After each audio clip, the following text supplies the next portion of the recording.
I mean, first of all, yeah, money laundering has a drastic impact on society because really it is enabling crime. It's enabling terrorism financing to some degree.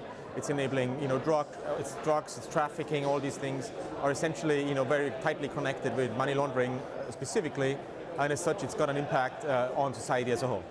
Well, I mean, to lower money laundering risk as a regulator, I mean, I think they're doing the right things, right? So they regulate, they create rules and a framework for, especially the financial industry to work in and work with. So I think that's good. I think what they could do even better is, to be more flexible in terms of actually allowing new technologies to, work in that framework in the sense of applying, artificial intelligence like our business is doing, or other sort of modern technologies that ultimately would enable to fight even more crime, because that's the issue today, right? Crime isn't really fought so much. New technology would enable much more of the same.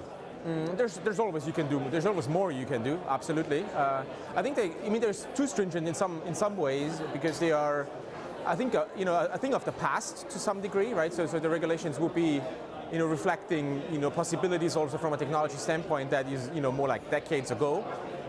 New technology certainly, would allow better results, as I said earlier. But for that, the regulations would have to change and maybe be less stringent when it comes to, allowing technology specifically. Yeah, absolutely. I mean, artificial intelligence really is replacing human intelligence with something that's much more automated. And that's relevant because in compliance processes, typically, you've got a lot of work that is repetitive, doesn't really have much intelligence in it, so it's actually very automatable, if that's a word. And as a result of that, artificial intelligence or machine learning, is a technology that can replace kind of stupid, repetitive work that's done by humans today. And by doing so, it would sort of, free resources really to direct, human intelligence towards the real things that matter, which is about fighting crime and detecting new patterns of money laundering, for example. Yeah, I mean, our solution really is a very modern software solution to support the transaction monitoring process primarily. Essentially what we do is we look at transactions that are happening between banks and we basically alert suspicious transactions when it comes to money laundering, for example, right?